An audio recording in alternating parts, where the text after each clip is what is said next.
Hello and oh goodness, we are not. Hello and welcome to our weekly stream. I'm trying to see if my game is up there, and there's always one thing. Yeah, what's going on here? Let me try a new transition.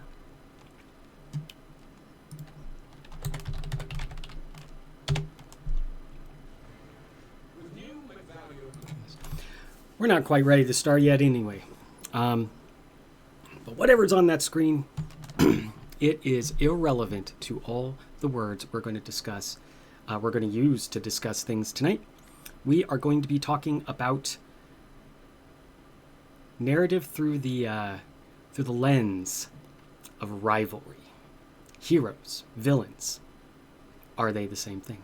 We'll be discussing that tonight. I am just trying to confirm that the right things are up there, and I don't believe they are. None of my helpers are letting me know. So we're gonna see what we could see. Nope, the game is not up there. Goodness, we've got new problems. However, we learned this last time that there was an issue with. Oh boy, we were with an issue with.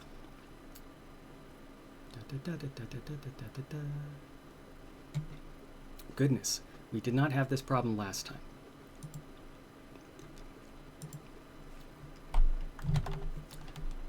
The game's right there, friends. No, we don't want the monitor. Game capture. Here we go. That's right. You want to know something that I really, really enjoy about modern streaming? Its amazing ability to not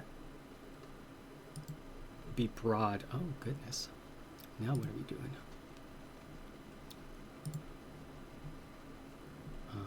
Let's see. Specified window is not a game.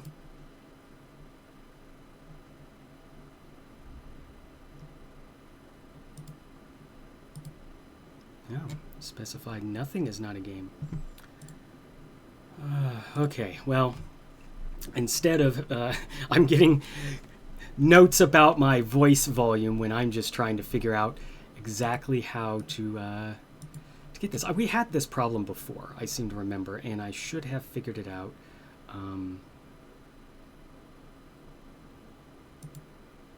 Yeah, that's not it. This really should be that. Looking for a game to capture, it says. Nope. There is a chance that this game might not be connected, might not be seen. This is very new, folks, and exciting. So bear with me here, because this is a thing I've never encountered in Streamlabs.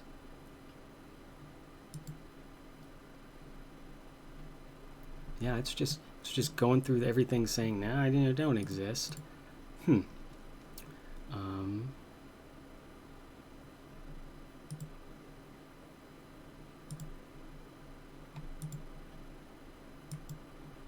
That should have done it, but it did not. This is where I lose my one viewer. Hello, one viewer.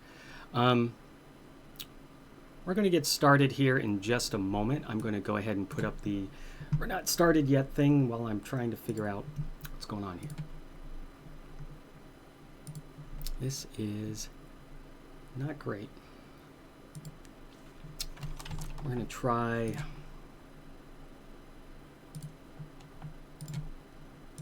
What we're going to try is I'm going to restart the game. There are those who say that might be useful. While we are doing that, I do have one mea culpa to just get out of the way. I am just coming off of all things whooping cough, which is apparently an old-timey disease. I talked to the doctor, and he also confirmed I don't have, say, amoebic dysentery, dengue fever, black lung from coal mining. So For whatever reason, I got one of the old-timey diseases, and it has been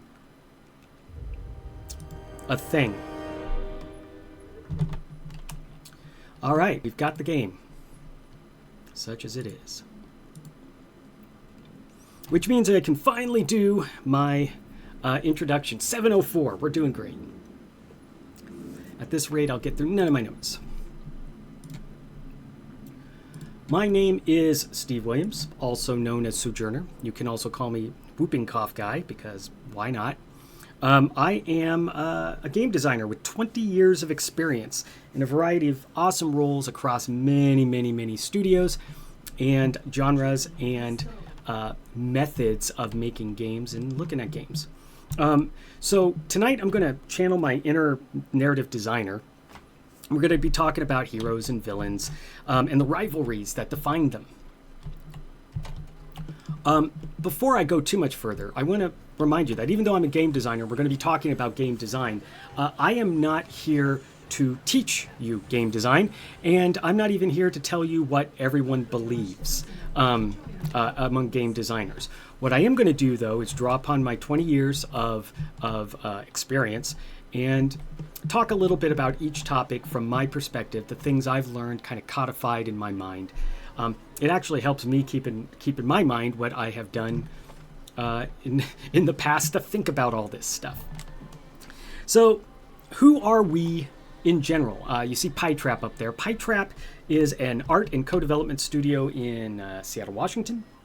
They've also spun up a game development studio, and that is why I'm here. I am the game designer for the studio. We are making a game called Forage Friends, which is a cozy relationship farming, crafting game.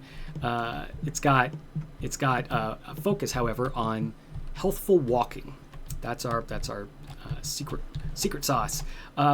We believe, and I obviously agree, that the best way to kind of help a relationship and a crafting game really kind of stick with you and also help you is by attaching to the game loop healthful walking. I won't go too much further into that because I have no idea what our PR is yet, but healthful daily walking, that's Forage Friends. I am, in this game, an evil villain. In this case, my name is Frost, and all the evil villains in this game are trying to take over the world, but all of them have a very good reason to do so. In the case of Frost, she is very upset about global warming, and so she has decided to freeze the planet, and that is how she will handle global warming. So you get the idea. None of these evil geniuses are truly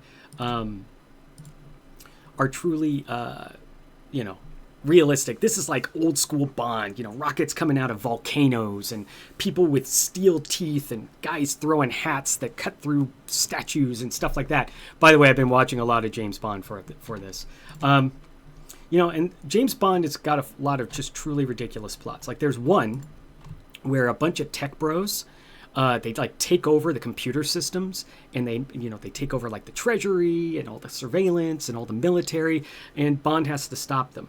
And, I was really frustrated when I watched that the other day because I'm like, I thought Bond was going to become realistic. I'd like to do some shout outs while we play a little. I'd like to shout out to any of the PieTrap team members here. If you're out there, and if you're not, I'm suspecting you're going to watch on YouTube later. In fact, you all should. Just watch this for 2 hours and immediately go to YouTube. Watch it again. I understand it gets better with time. I also want to give a shout out to the dedicated few who are in the stream every week. Love and love for you all. That is the greatest validation in the world, is someone coming back to listen to you. And of course, I want to shout out to the teeming thousands who will see this stream over the next decades. Thank you all for looking back in time and watching this. I have, though, a very special shout out. I don't know if they're in the stream tonight, but I want to shout out the development team of Dystopica, which we played last week. If you recall, I kind of fought with some of the controls, and the Dystopica team just put out a patch that literally handled all my problems with the controls. So I knew you guys were watching, and I knew you folks were watching. Thank you for the patch. I absolutely, desperately love your game. Now, Evil Genius 2 came out a couple years ago. It was very much not well regarded. It had a lot of things going against it, and they made a lot of errors that are almost offensive to me as a game designer. So, I have written notes that specifically say don't complain and criticize the game, except in the following categories. And so I'll do one now because it truly is the worst. Okay, this gentleman has a Statue of Liberty torch icon over his head. He walked past the Statue of Liberty torch. So what does that do? I mean, it's clearly a status icon. How about these guys with maple syrup? Because we got the maple syrup. What status effect does maple syrup have? A common problem in this game is a lack of unified icon language. For instance, that was a buff. This is a person hungry. So we have a lack of a consistent language for these icons. Half the icons are just, they connect to something in the game, but they don't have any concept of what they do. There is no way to know, at least through normal gameplay, what this Statue of Liberty's torch actually does. And there's no way to know why when these people have an icon over their head, what they get. Oh, hey, it's one of my Frankensteins. Hello, Shufen Shoga. Like here, Excalibur. People can pull Excalibur out of the rock because we got some solvent to knock it out of there. And they do, and every so often you'll see these people walking around with a sword icon over their head. I'm hoping that's a buff. There's just no way to know in this game. So there, I got one. I got one of my critiques out of the way. And if you learn nothing, a consistent icon language is absolutely critical for your game. If you don't teach a person that X equals Y always, and then you run into this situation. We got 3 icons that clearly indicate statuses that they need: hunger, sleep. We've got 3 icons up here: sword, maple syrup up there, Statue of Liberty torch. They're presented in the same way. They use the same thought bubbles, they use the same colors, and they have the same icon silhouette. So if you're a game developer out there, dear Lord, don't do that. No. Or at the very least, if you're going to do something like that, put like big letters that say what it does somewhere in the effect. Because so okay, like I said, I only give myself a few critiques, and there you go.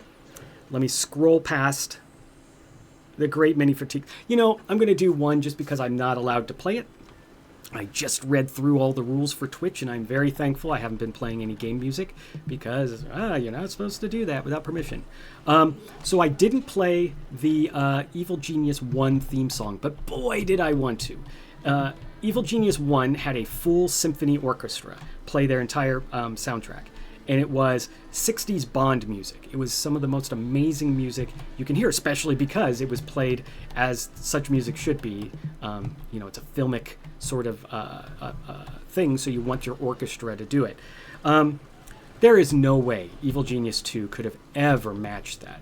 And indeed, obviously the music is off for streaming purposes, but even if you did, you definitely would not be hearing a symphony orchestra.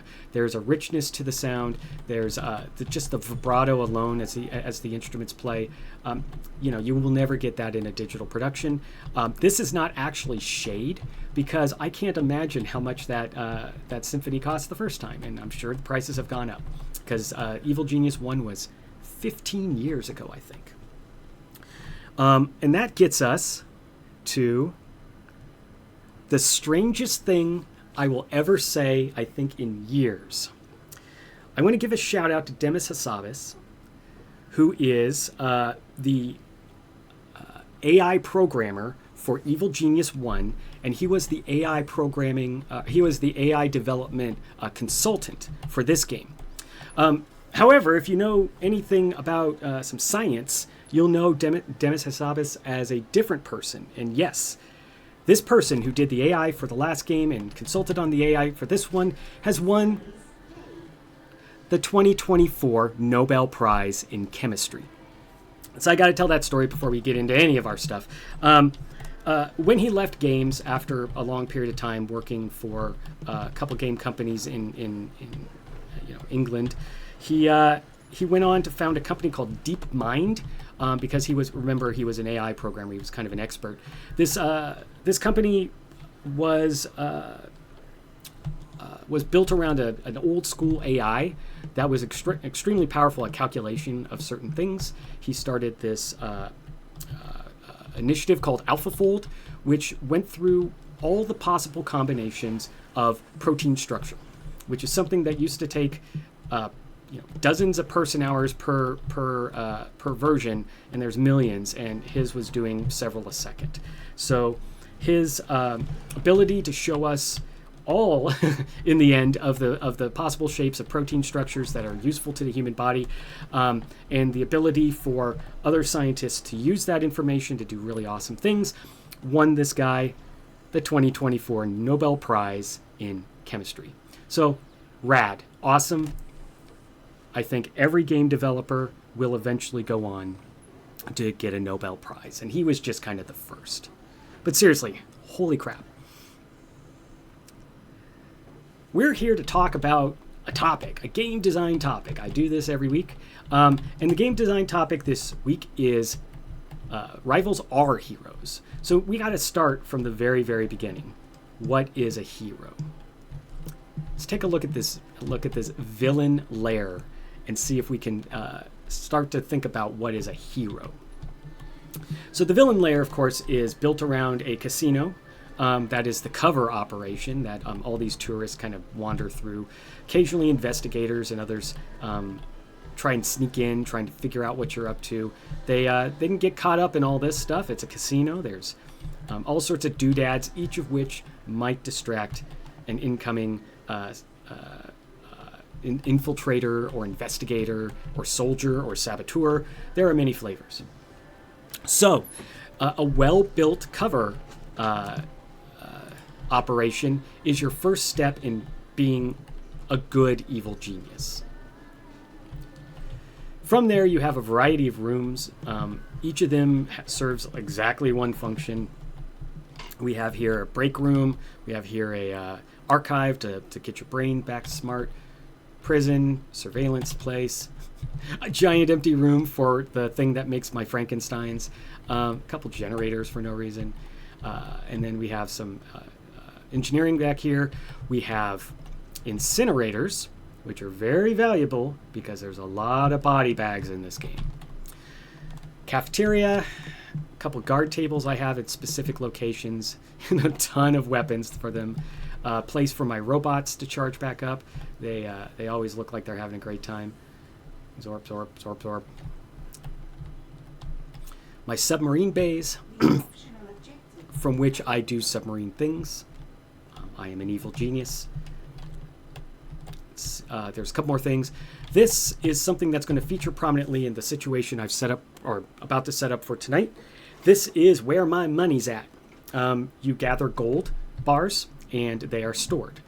This is because someone might come along and steal them, and we'll learn all about that. Finally, for this quick conversation, we have the throne room and meeting chamber for Frost. Of course, she is an ice-based villain, in case you hadn't figured it out, so she's got that stuff.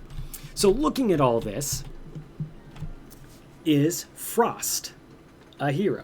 Just from this. Just from the fact that there's a layer, let's not even call it an evil layer, because I haven't seen any direct signs right this second of it being an evil layer. And it has a lot of parts. Everyone's working hard at the behest of the leader. Is that leader a hero? So let's come up with a definition for a hero while we look at the world map of the game. By the way, I'm gonna not do it. Half of my critiques are about this map. It is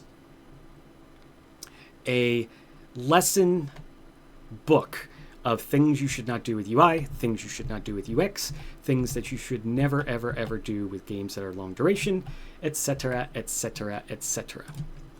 But really, not going to go into... but believe me, I have detailed thoughts about every single one of these icons, the blinkies, the way the things lock down. There's a lot here that is no bueno. However, let's go take a look at what my turrets are up to. However, it is a functional and actually beautiful UI, and we're going to use it here in a second. We're just making sure that these poor scuba divers that were sent to infiltrate us, well, they are... they walked straight into a lot of defenses I've built. We'll talk a little bit about how to defend about that sort of thing. So here's a world map. There's world stuff happening. I have minions, that's what they're called. I have minions doing minion things all throughout this place. Am I a hero?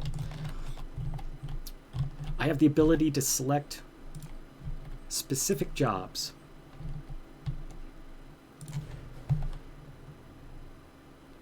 And these jobs will do specific things to these regions. World-changing things to these regions. Okay, got to mention this one. Any game that ships with exploits must patch them, or you turn into Evil Genius 2. We have here one of two massive exploits on the world map. If you finish a task, great.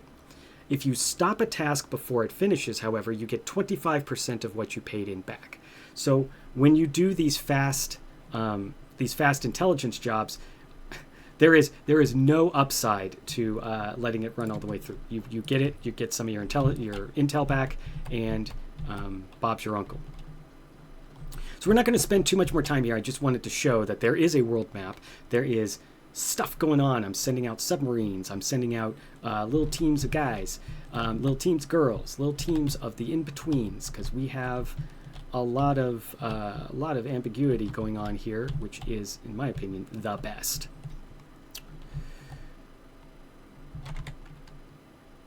I think to decide if Frost is a hero based upon what we're seeing here, I'll give you a quick definition.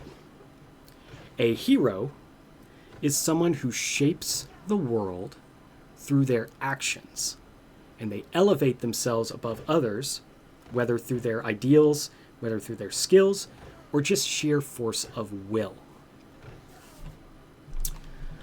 That's a pretty broad one for heroes. Is Frost a hero? Boop. Shaping the world, actions that they're taking. Okay, I zoomed out a little bit too much. Elevating themselves above others, elevating the others with them. We'll talk about that a lot. And she is actually doing it by all of these. She's actually doing it because of her ideals. She's doing it because of her skill. And like all the evil geniuses in this game, her sheer force of will is absurd. So I'm waiting for something. It doesn't matter what, kind of. But I do have the thing I just earned when the game began, which looks like it's a barbecue. One of the great loot you can get, like the Statue of Liberty, the Fountain of Youth, Prometheus's Flame, and of course a giant barbecue. It's from Australia.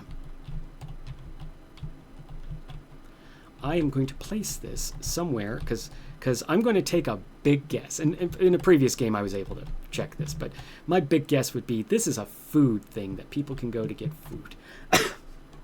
And the answer is yes. It is a food thing that people go to get food. I need to set up my other slide. There we go. So we've got a couple options here. We can put it in our cafeterias. But one of the things about this game that's actually quite nice is the extreme flexibility of how you build this base. There are things that require walls, like these big screens to monitor the world. But a lot of this can be freely placed as long as certain rules are made. So you can do things like I did here, where we have a hospital infirmary bleeding right into our break room with a bunch of training equipment on the other side for our minions. Same thing here. We got a place for our deception minions to sleep. We've got some life drawing classes, so that way they can relax. We got some specialized food for them here, and they're guarded well. And finally, they have some specialized deception minion only things over here. So it's kind of like a little enclave. So I'm looking around. I don't want to just slap this down if I can, but I probably will just slap this down. A good spot for it, for instance, is in this giant sub bay, because battles happen daily. I'm sure people get hungry. Now, this game has exceptional AI, but not in the fighting you AI, actually. It's terrible. But it does have exceptional AI in terms of building this simulation we're seeing here, operating this simulation here, the goal-seeking of certain actors in the scene, and then the rails that the other actors get into. Very good stuff, very crunchy. And you can kind of feel it as compared to other dungeon master type games. Through sheer force of will, huh? Let's take a look at our villain. There she is. She is standing, excuse me, Frankenstein. She is standing in front of her super weapon. Every villain is striving to build a super weapon. This one, of course, is the zero weapon. You can imagine what it does. It freezes whole continents solid once she gets it built. Right now, I can freeze, like a corner of Central America or something. Has an effect, but we really don't need it. And it runs on pearls, which, you can only get so many of those. We're going to leave her behind. We're going to look at some hench people. We have Iris. And I'm going to have to say real quick, this game has some problematic accents. Actually, that's all I'm going to say. This game has some problematic accents.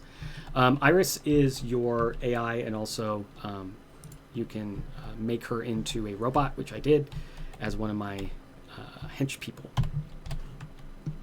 This is, of course, Eli Barracuda Jr., the man with the silver gun. He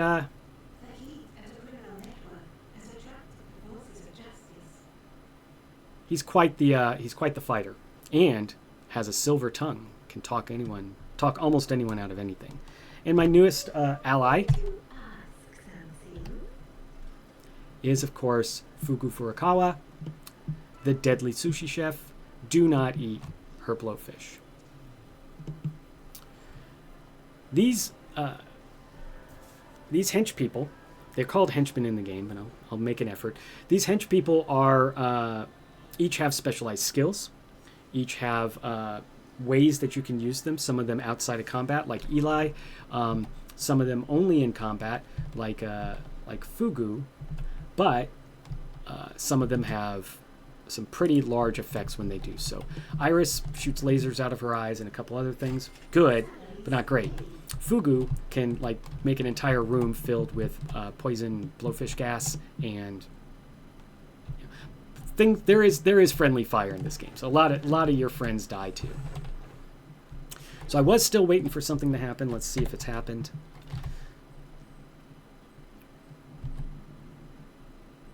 While that's cooking, we'll continue with our story. So we just figured out what a hero is. That's a person who shapes the world, either through force of will, skill, ideals, and they elevate themselves and others by doing so. A hero is not a person who sits in the corner getting greater and greater and greater. That's not a hero at all. That's a person sitting in the corner getting greater and greater and greater. So how can we tell what a hero is? A hero forces change, commands attention, and despite anything that stops them, they leave an undeniable mark. This can happen through opposition, and it can come through their own inspiration. So let's back up and do that again. A hero, you can tell a hero because they force change, they command attention, they leave an undeniable mark. No one looks at it and says, "I wonder, Why is that crater there or something like that? Nope. And they gain all of this. They build all of this. They sharpen all of this through opposition to someone else or an inspiration of their own, which, spoiler, almost always creates an opposition. All right, let's test this. Not with Frost. I mean, she's an evil genius. She's pretty evil. How about Genghis Khan? Was Genghis Khan a hero? How about an American bombardier firebombing the German city of Dresden? 300,000 dead. How about a senator cutting a wasteful public program? Is that person a hero? What about a senator that ratified the 13th Amendment, which destroyed slavery forever, except obviously in prisons? Boy, there's some options there. Two things a senator has done that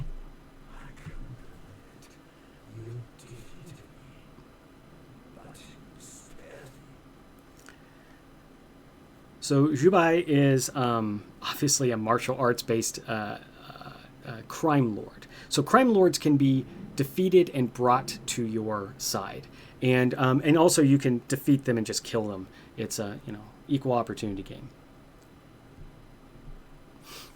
So Zhubai, I chose to spare him and have him join. Along the way, this guy has sent about 500 million of his students against me, so I actually... You are both skilled and a man of honor. I can use both. You may use your request, but I'm unable to accept at this time. I'm a teacher without students. If you are willing to teach my people your ways, I can help you find your students and start a new Dosha here. You honor me with your willingness. I await your call to service like a graceful dancer awaiting a music cue.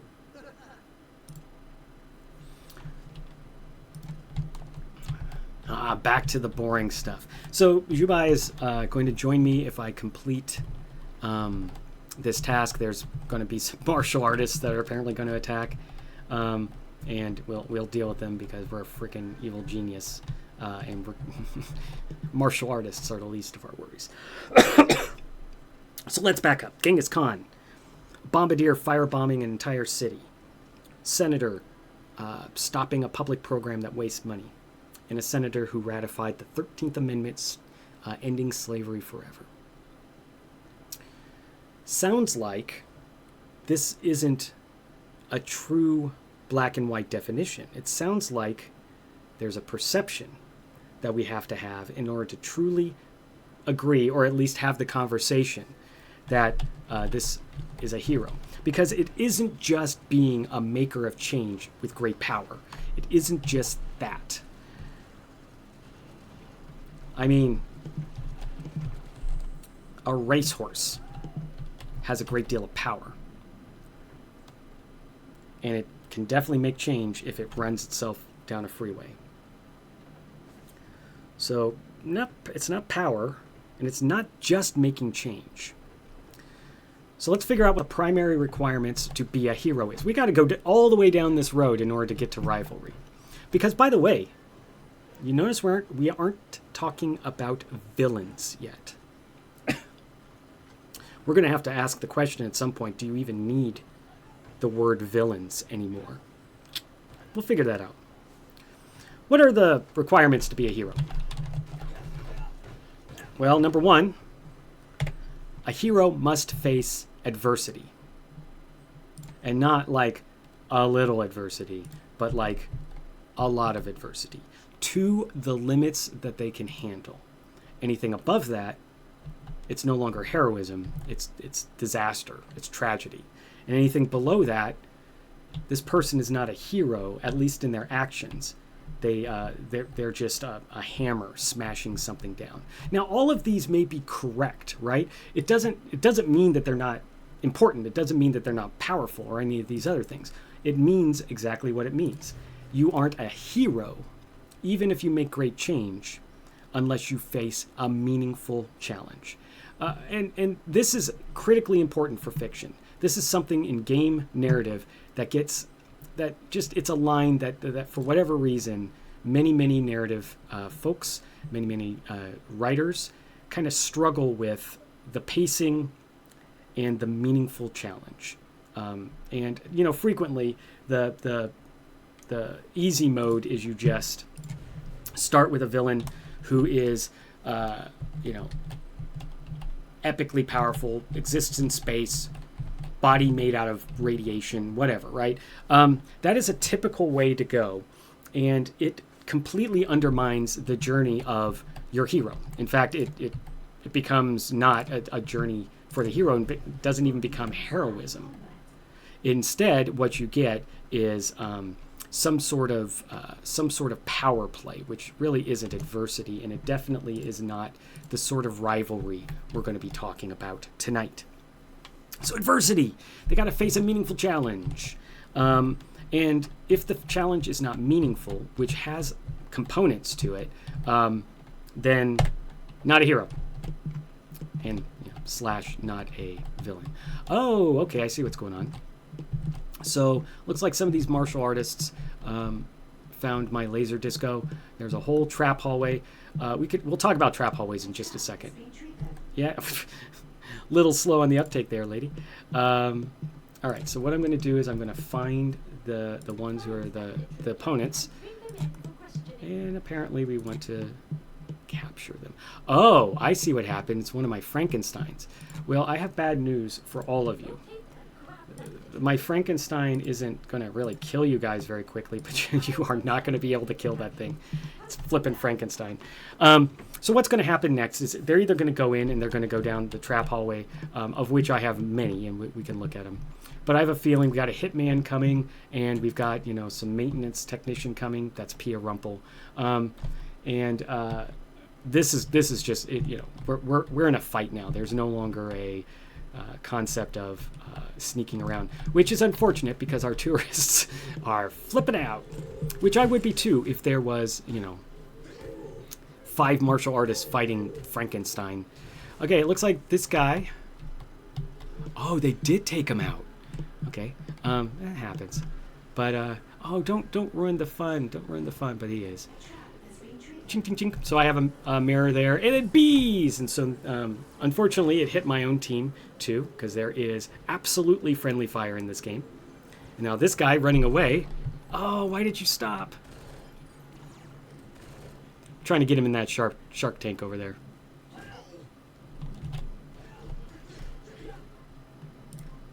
All right, I'm going to lose a lot of folks if I don't intervene. One of Iris's powers, excuse me, is she can be a camera, and if bad dudes are on camera, then you hilariously will watch all your guards get up from the table slowly and then go running after whomever it is.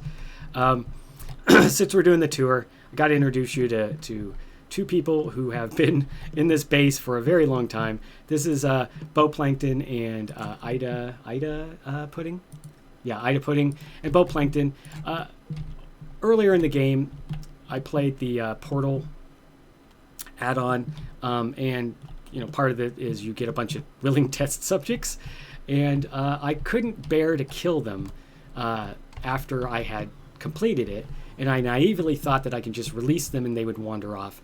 But unfortunately, they really want to live in there, and so I haven't been able to get rid of them. I could always just execute them, but I shall not. All right, let's see Fugu do something here. Fugu's going to kill all of these people, including my own person. My own dudes.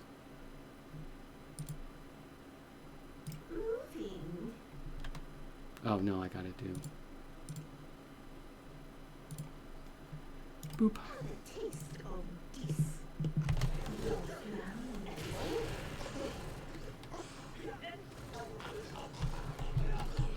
So our goal here for a capture, by the way, if you're a numbers person, we need to get their vitality down to 10 and their skill down to 10.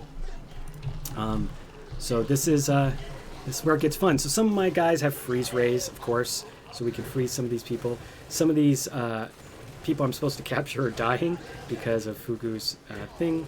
But it looks like we've got this under control, so we're going to move on with our topics.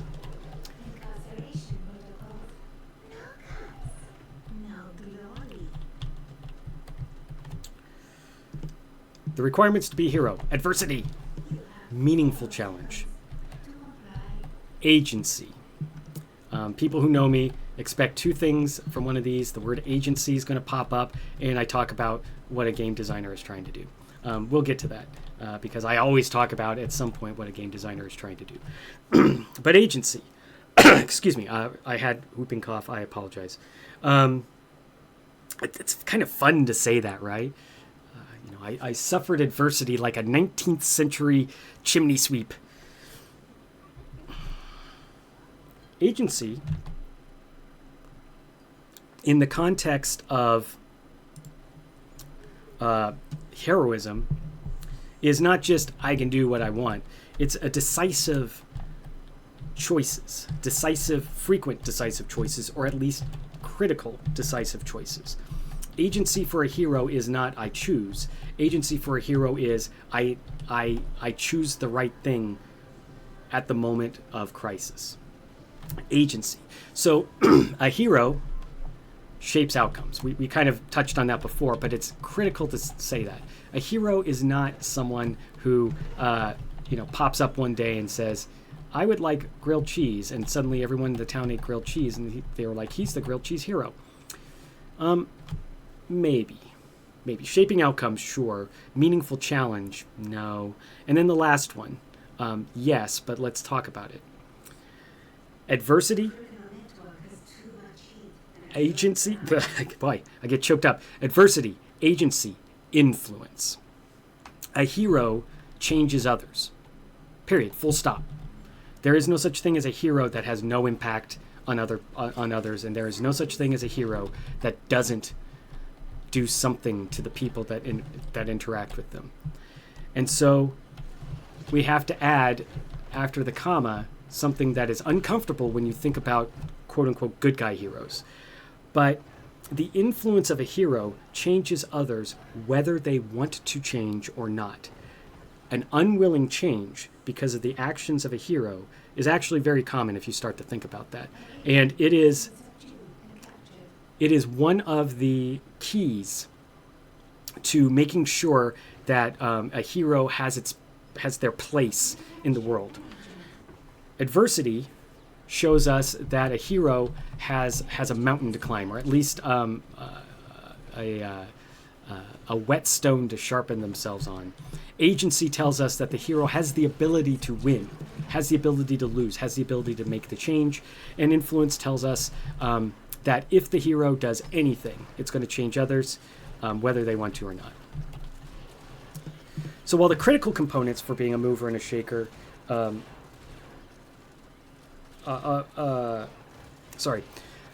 being a mover and shaker is kind of a critical component of being a hero, it's the fact that the hero rises above others around them.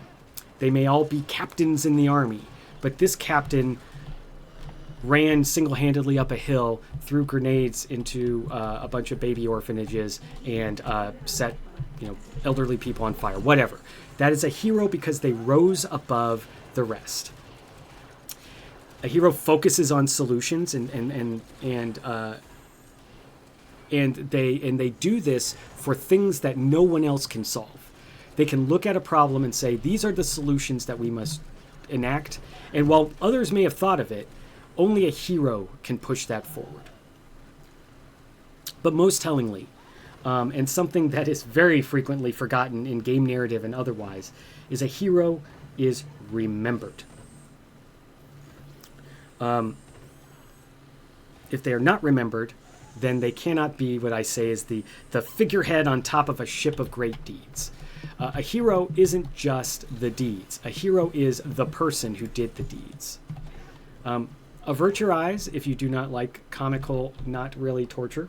But I have to interrogate this person, and this is the most ludicrous of all the interrogation tools. So Omar Wiggs, say farewell. They will be in a body bag soon. I am an evil genius. I like that I have it right next to the firing range, too. All right. Would someone be so kind as to bring... There we go. And I just have to watch this because it is... it's actually new to me, and I just... The interrogations in Evil Genius 1 were brilliant, inventive, and they involved you trying just about anything that was in your base. You could use it as an interrogation device. This game, for reasons, only allows specific things to be an interrogation device. Like this James Bond laser.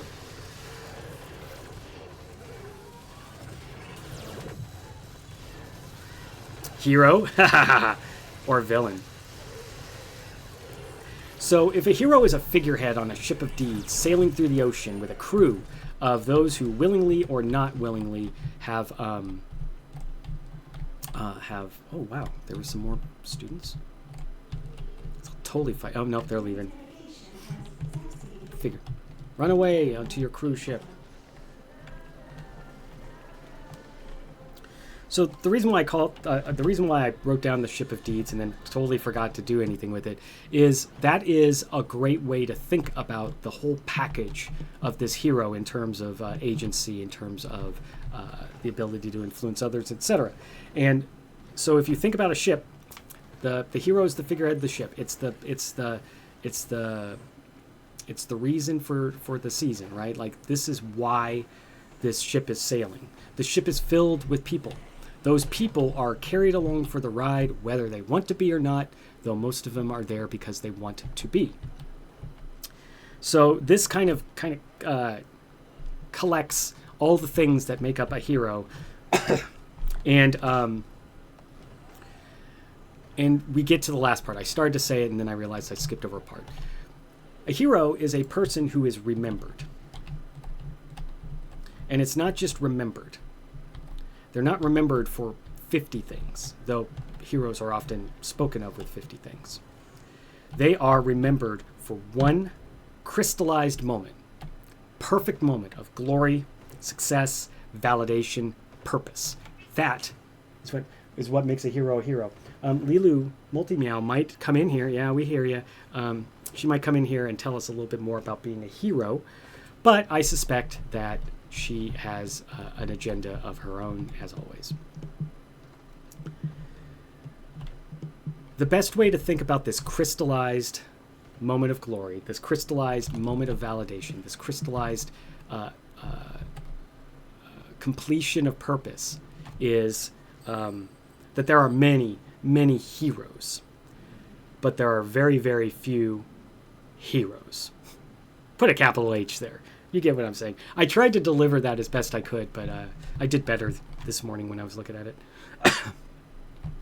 So, with this in mind, the evil genius, based upon these definitions, they're a hero, right? I mean, certainly they're the protagonist of this story, and as the player, you are the life force that pushes the story forward, and this isn't a life force where you hate your evil villain because, you are them and they are you. Instead, you are cheering them on. You're helping them. A hero. So here's a game design question to ponder, and then I'm going to tell you a story. I told you we are going to talk about a certain person named Roald Dahl, the children's book author, and so this is the first section where we talk about it in terms of what we've been discussing. So our hero for the stream is Roald Dahl, and section 1 is Roald Dahl, the fighter pilot hero. And then, of course, I got to scroll down. And you can enjoy that while I scroll. Goodness gracious. All right, so Roald Dahl obviously was not born a writer of very popular but very weird children's books. He was actually born in Wales even though his name is Norwegian. And his parents were Norwegian, and they emigrated to Wales. It's funny. It's funny if you're European. It just is. Roald Dahl was tall, 6'6", really tall, really smart, blew away all of his school subjects, and incredibly witty. So he had the absolute perfect package. He had tallness, wits, and smarts. And then he went into World War II. Now, what's interesting is whenever you look at these famous figures around the wars, like the Lost Generation of World War I, and you get these like famous figures like Roald Dahl and such, and you realize these are the survivors. Like, what other great people were there that's in the piles, right? And, you know, that's my anti-war statement for tonight. But Roald Dahl was a survivor, and we're about to learn how. He decided to become a fighter pilot. He certainly had the chops. They had one rule, though. You had to be able to fit into the cockpit. That was literally the only rule other than, you know, your fitness to be a pilot. And Roald Dahl fought hard and was able to get into the cockpit. But it's a funny story that is still told in places of this really, really freakishly tall guy desperately trying to squeeze into a tiny little World War II plane cockpit just because he wanted to go to war that bad. Well, he did, and he went to war, and a lot happened, so we're going to talk about that. He became, almost immediately, a flying hero.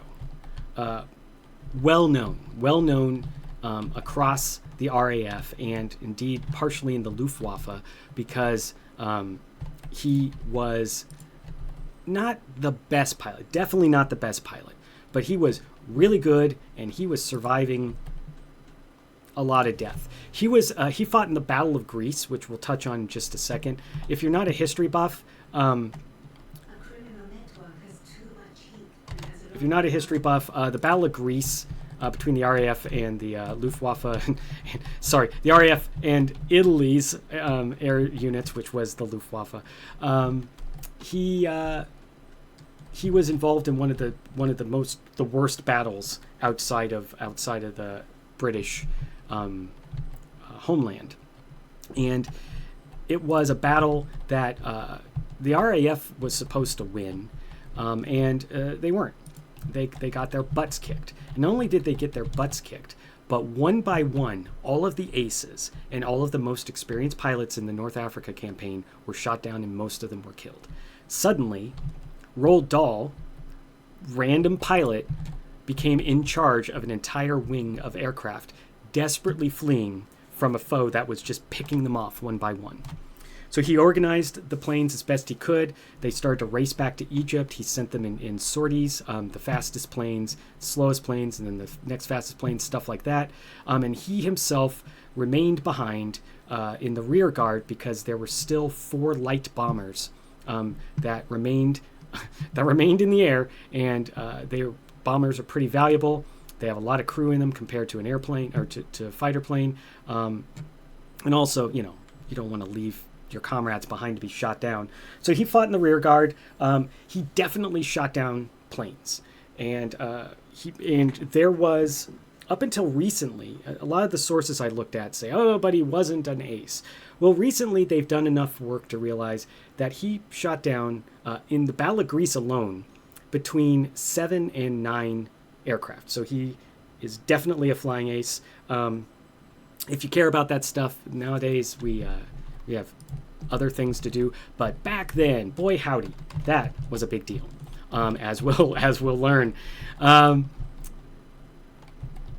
So after that experience of leading a bunch of pilots to survival, basically, he continued fighting in the North Africa campaign, and at one point he was flying a plane across the Libyan desert, and the plane just stopped. When they examined it later, everything had just froze up. The engine just stopped. Nothing turned. He dropped out of the sky like a rock, crashed into the desert, got really badly injured.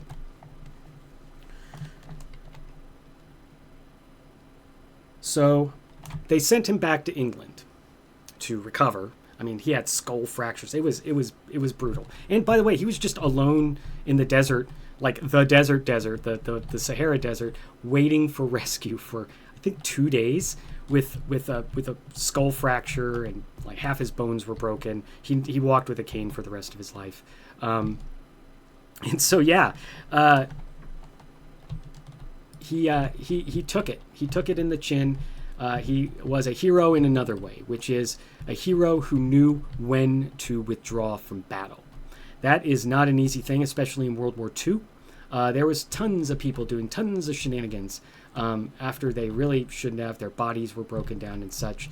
He was probably told to and probably agreed that, dude, you need to stop flying 5G maneuvers. Well, okay, World War II. You need to stop flying 3G maneuvers, and your legs are going to snap again and stuff like that. I was waiting for this to stop being locked down so we can start this and continue to gain Zhubai.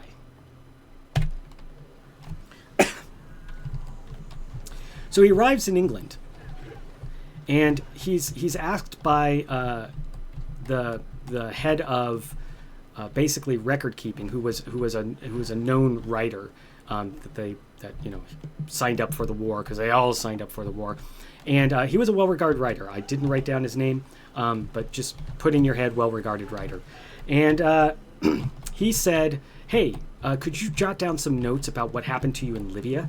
Because that's good stuff. That's going to be awesome propaganda for our side. And you're a handsome, awesome guy. You're witty and fun."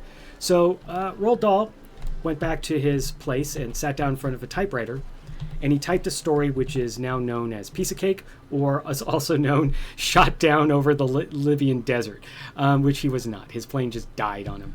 But we can touch on that if you want to. But really, he, hey, Ministress, and yes, I should have popped in because I knew someone was going to say multipass when Lilu came along.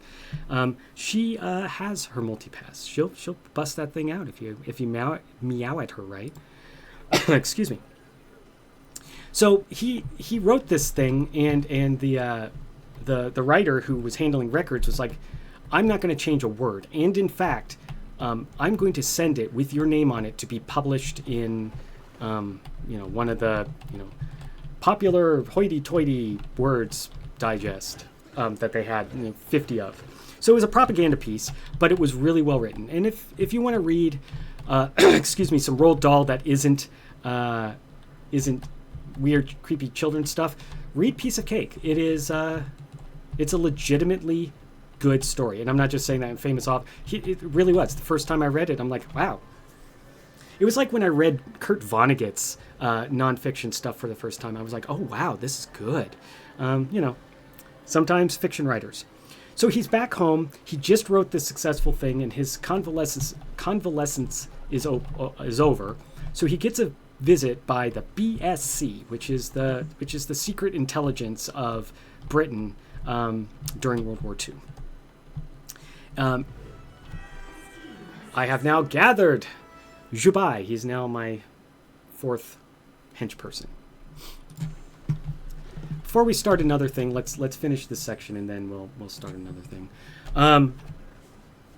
So the BSC, at least the Western Hemisphere portion, was run out of Canada by a mysterious person named Intrepid, and that was his code name. And in fact, you couldn't find anything about him otherwise. Of course, his name is William Stevenson, and he did a lot of stuff for Canada in addition to running the Secret Service for Britain in the Western Hemisphere. This becomes very relevant because specifically Intrepid needed Roald Dahl not for British intelligence work, say in Europe.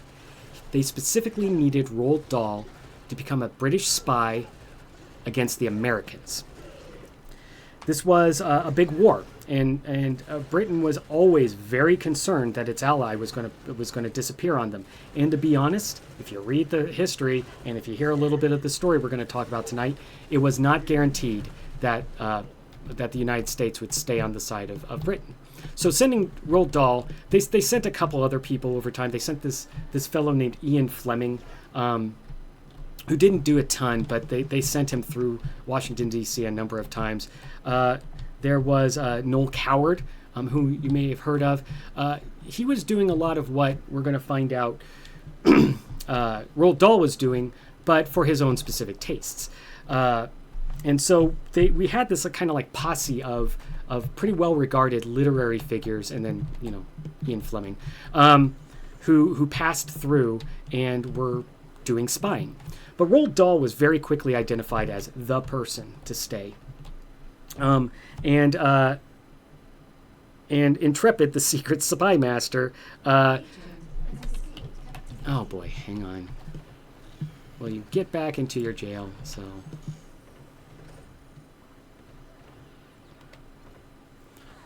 All right, that's going to be okay.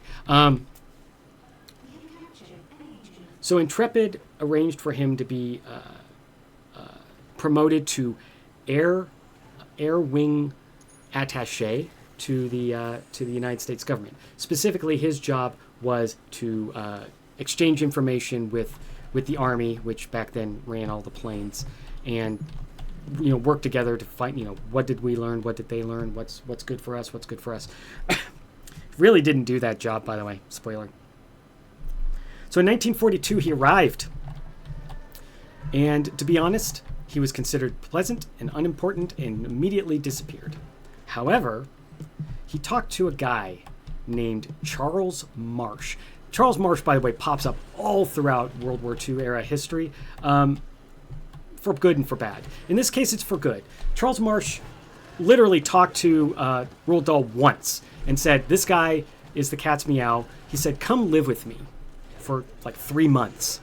And so Roald Dahl moved in with oil magnate Charles Marsh in his gigantic mansion. This was very purposeful, and all involved knew what was about to happen. You see, Charles Marsh had almost nightly cocktail parties at his house. And so anyone who was living there was going to get many, many opportunities to be to schmooze. And more importantly, Charles Marsh was regarded at the time, let's just asterisk that, to be a keen judge of character. So if he liked someone, it was expected everyone would like someone. And so on that note, suddenly, Roald Dahl became famous. And we'll stop there in the story of Roald Dahl and go back to the topic of our stream. 20 pages of notes, by the way, folks. I'm scrolling as fast as I can. We talked about Dennis's office. Okay, so I got a quick question for you. If you recall, we just learned a little bit about Roald Dahl, and I want you to ponder this. How do we tell a story about a rivalry between a hero and a villain? I mean, this sounds like narrative 101, right? But think about it. How do we tell a story about a rivalry between a hero and a villain? Thinking about what we learned, Roald Dahl, the spy against America, is he a hero? Is he a villain? Is he a hero for shooting down planes? Is he a villain for spying against their allies? It doesn't matter. He saved an entire air wing of his friends. Hero? He signed up to spy against America, Britain's closest ally. And not just spy, really spy, as we'll learn. Villain? Hero? This is why frequently in this stream, I'm going to keep coming back over and over again to just calling everyone a hero. Because while words have meaning, and boy do they, the crux of what we're discussing tonight is the fact that these forces are not just built around their morality. In fact, morality should have nothing to do with the establishment of a hero. This is for you game narrative people out there. Looking for some opportunities here. And no, so I'm going to go in and we're going to start another side quest. But before I do, and again, pardon, I had a whooping cough. This is going to be such a fun thing to just keep saying. I had a whooping cough. I think I'm getting dropsy, and pretty soon cholera. Let's get our new person. That our alliance is both honorable and profitable. I am pleased that instead of competing for domination, we are conquering together. And I finally have a dojo and students worthy of my goals. Think about what we've learned about heroes. Adversity. Agency. Influence. As long as none of your students rise up against you the way you once did in your youth, we will be fine. I've learned much wisdom since then. When I find those with both talent and fire, I kill them in their sleep. All right. Excuse me. We're gonna go after another crime lord. This is one that I love. Where is he? Where is he? Wait a minute. Oh, there we go. Sir Daniel. I feel like we are not alone. We're in the middle of your evil lair, surrounded by henchmen. We're not. No, fool. I mean forces more diabolical and more dangerous than a million are lining me up in crosshairs. Like that guy in our census who keeps saying he's had to back the biggest game of all. Exactly. That is a force to be reckoned with, and we shall reckon it with employee benefits. Hire that man.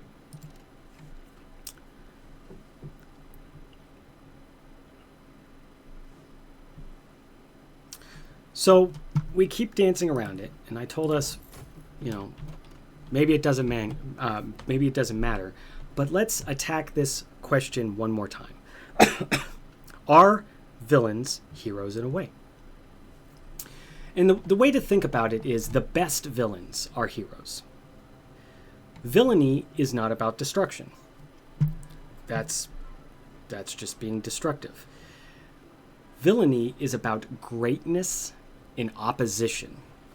A villain is only as good as their hero. Without it, they're just a tyrant. So this gives us a bright, sharp line. A hero, we say, overcomes great adversity, acts with agency and rapidity, and possesses influence over others, willing or not, right? So a villain is therefore a hero. A tyrant, by the way, is a monster. And you should never call them a villain. They are unworthy of the name villain. But a villain, adversity, agency, influence. Yeah, villains are heroes.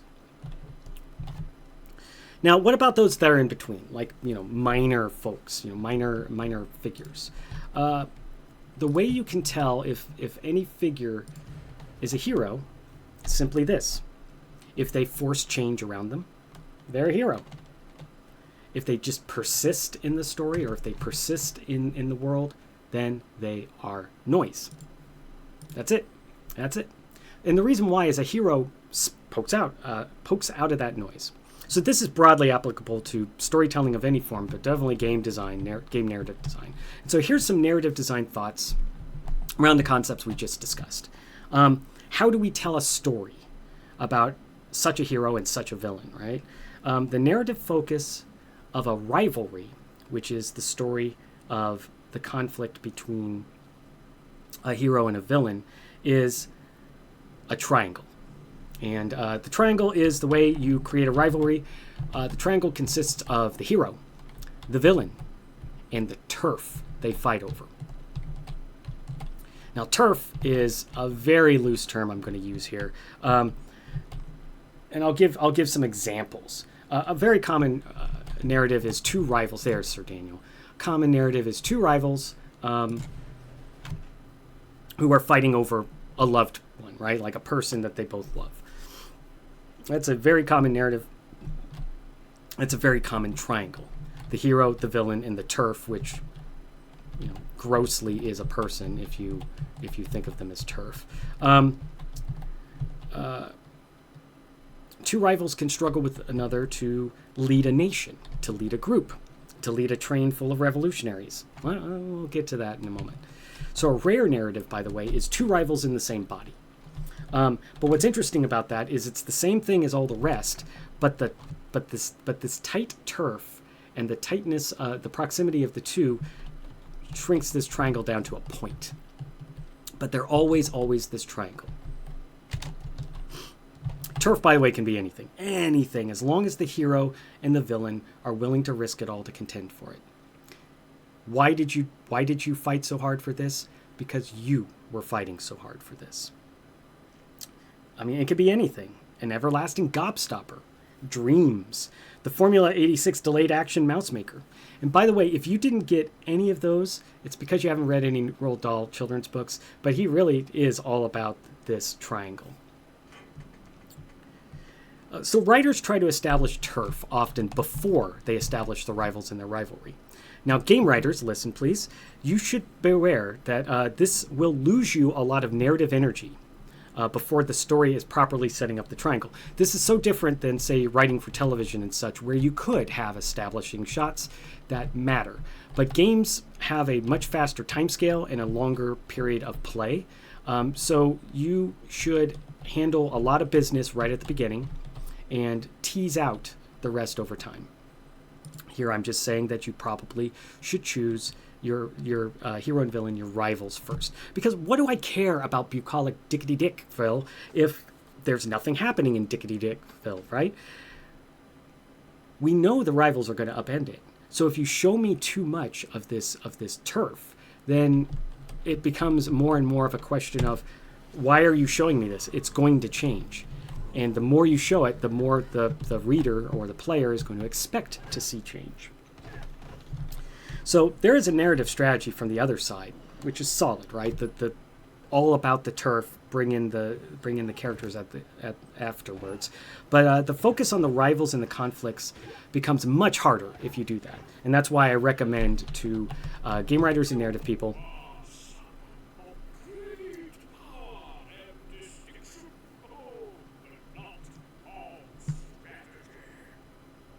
so the reason why I'm going to start skipping through these, but the reason why I was letting us listen to these is we have heroes here, right?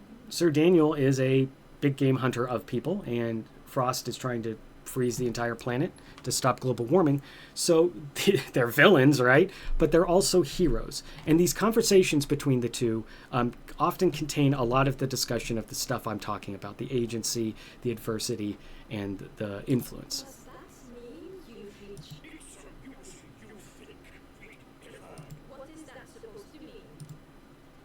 As always, you have to deal with actually fighting the people that you are on the same side of. I'm going to assume that that's Sir Daniel. It would be nice to capture him, but he's going to do a thing where he's going to throw a smoke bomb and disappear like they always do. Zoop, and then he'll be back. Oh, he's going to come back, maybe. So why should I invest in Dickburg if there's nothing happening there? Why should I invest in Rivals if I already know everything about Dickburg?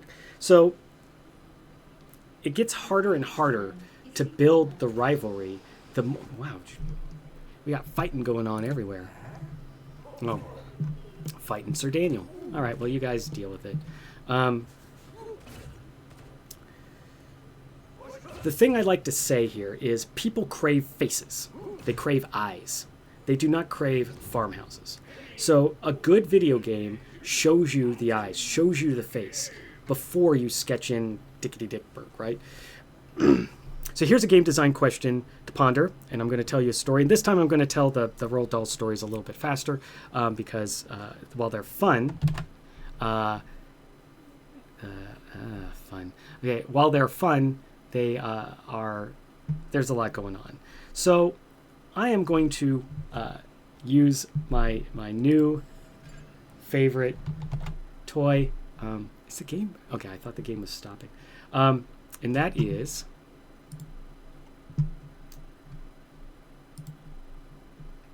we're going to talk a little bit about two people, but specifically Roald Dahl first.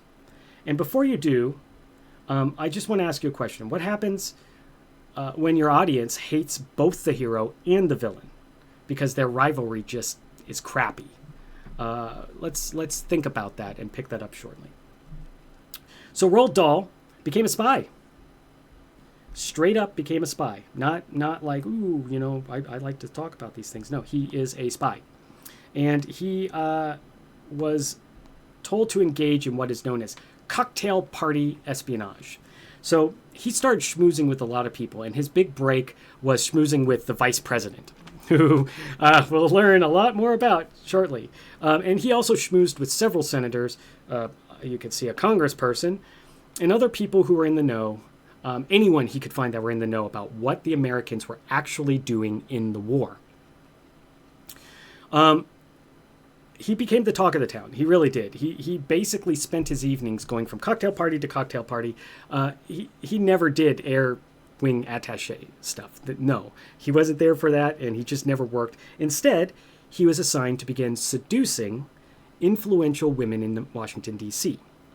And one of them that he seduced, one of our characters in this story who's going to pop up a lot, is this incredibly impressive figure, the former ambassador to Italy, was ambassador to Italy several times, and the U.S. representative for Connecticut, Claire Booth Luce. So he was engaging in sketchy spy work, including sleeping with Claire Booth Luce. But once you look into people like Claire Booth Luce, you learn that she was an ambassador to Italy before, during, and after World War II, and Italy was our opponent. She was very well regarded. She was considered a very strong voice over there, not just because America, but just because she was well regarded. In America, she was and is, she was a prominent conservative voice, very prominent, and respected everywhere for it. It was a different time, my friends. During the war, though, she was writing a number of books and plays. So while she was sleeping with Roald Dahl, it's pretty clear that they were exchanging notes. They were helping build, climb up together to build themselves a better literary career. And she was quite successful in that, especially her plays and her books. But they didn't really age well because of the topic that she often wrote about, which is obvious on this slide. She was a standard bearer, one of the big ones of the America First movement. I would love to. I just don't know how to do it.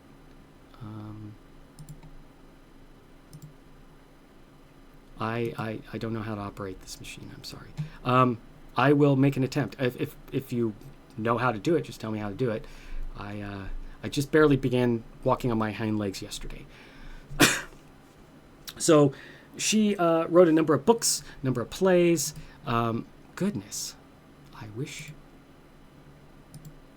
there's a sword there. I would have thought that did it, but no. Or maybe I don't have the right permissions. We shall see. We'll clean that up as soon as we can. She was an America First person, and specifically, she was kind of a natural booster for the Nazis, even though she wasn't one, because her opposition to America's involvement in the war was a very large part of her platform, and a lot of people agreed with it. But she also specifically targeted the British, saying a lot of, nasty things. Britain sucks is the nice way to put it. So there's a reason why she's even more significant than you think. Her husband was the founder of Time, Life, Sports Illustrated, a bunch of magazines that you've heard of, and she wrote in there and elsewhere a lot of anti-British propaganda. So Dahl's specific mission was seduce her, find out what she is up to, why she's doing it, and then try to convince her through what's known as pillow diplomacy to back off of her anti-British, America First status. And we'll stop there with that, because the next chapter of Roald Dahl is it's absurd. It's absurd what's going on when he moves on. Okay. Let me make sure I got everything set up. Okay. By the way, Sir Daniel is still out there.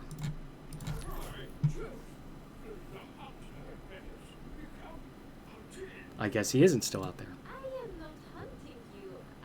No hunter is ever defeated. Does it not end once you take down your prey?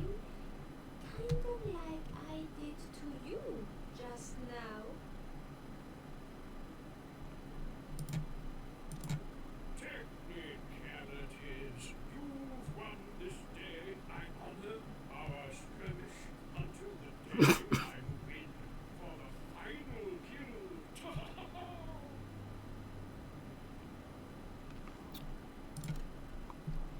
So, what's nice is we can keep the side stories going. We'll keep the same one going.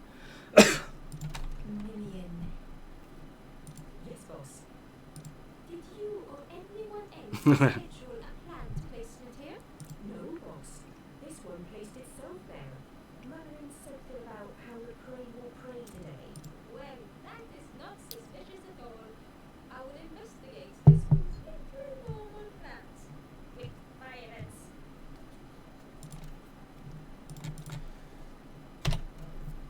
Your army will move. Isn't you have a command? Your henchman is in command. Can we capture this guy? Nope. True heroes need great rivals to define them.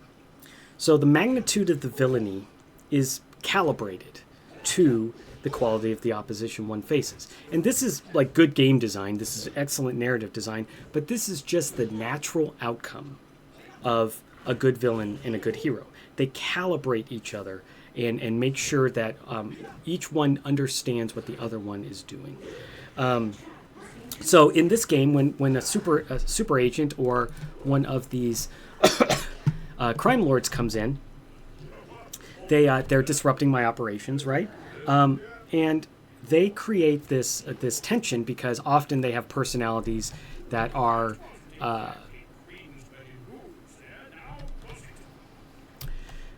they often have moral convictions that are as great as you, and so all of this creates this framework that elevates you yourself, your own evil villain achievements. If my hero who opposes me is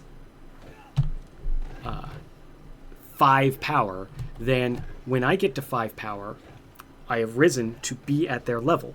And then maybe I'll move to 6. They have to move to 6. And this greatness of your opposition is really the foundation of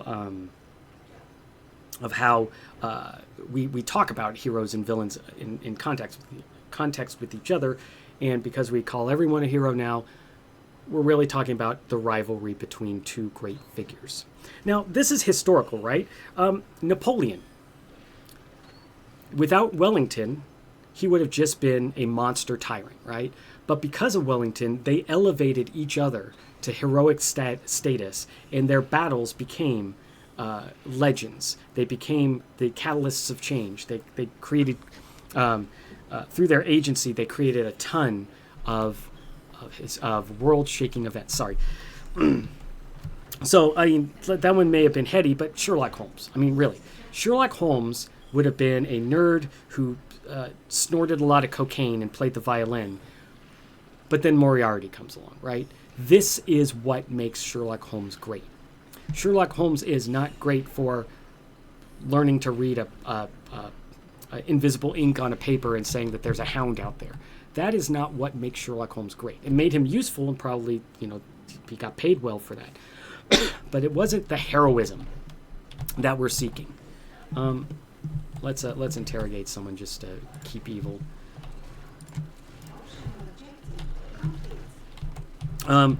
So without a Moriarty, you don't have a Holmes. Or more specifically, Holmes is too small for us to care about. It requires the elevation of one another, climbing up, that makes them heroes. A rival defines them. A great rival makes them into a great hero. All rivalries create transformation, right? Like in this game, you don't build better traps in the lair until someone gets through, and then you build better traps. You wouldn't dangle a femme fatale over a shark pit unless you know that the hero will come to face you. The rivalry requires not just response, but transformation in your actions. So in narrative design, this is the question about the audience hating your hero and villain that I asked up above. The worst villains are epic gods, right? That's an awful villain. Because any transformation of the hero is going to be just this one-sided thing, and it probably isn't going to be enough for a while. And you'll think about stories where, like Joe Blow is trying to fight a god, right? Oh, Bo Plankton, get back in your cell. You need to find a villain that is like your oldest sibling. Because an epic god, anything it does to you just makes them look like a bully, right? Like there's no greatness of purpose. They're just stepping on an ant because they step on ants every day. But your oldest sibling, there's rivalry to be had there. There's power. You can scrape up against each other. One of you is better at something. The other one's better at something. And when they beat you at, say, Monopoly, you start looking into Monopoly and you beat them the next time in Monopoly because that is your rivalry. These are two heroes sharpening one another, elevating one another, and transforming one another. In narrative design thinking, the best hero and the best villain are the same person. Ponder that, especially in context of everything I'm saying. So why? Right? You're pondering that, right? Because the closer the contest is between the two, the higher the stakes will be for each. And it creates a broader danger for their allies. Each move and counter move starts to feel like, not like, two guys with guns going at each other. It starts to feel like old friends in a boxing ring sparring. The more the hero and the villain contend with each other from nearly equal stance, that is a good story. That is a thing that keeps you gripping because you're always wondering who's going to get the upper hand. And it's never like the upper hand of, and now, their ashes. It's the upper hand of wrestling, the traditional Greco-Roman. Like you can be pinning someone and then a second later flipped over on your back and being pinned. It happens all the time. I used to do wrestling for a few years. It's not pleasant if you have joint pain.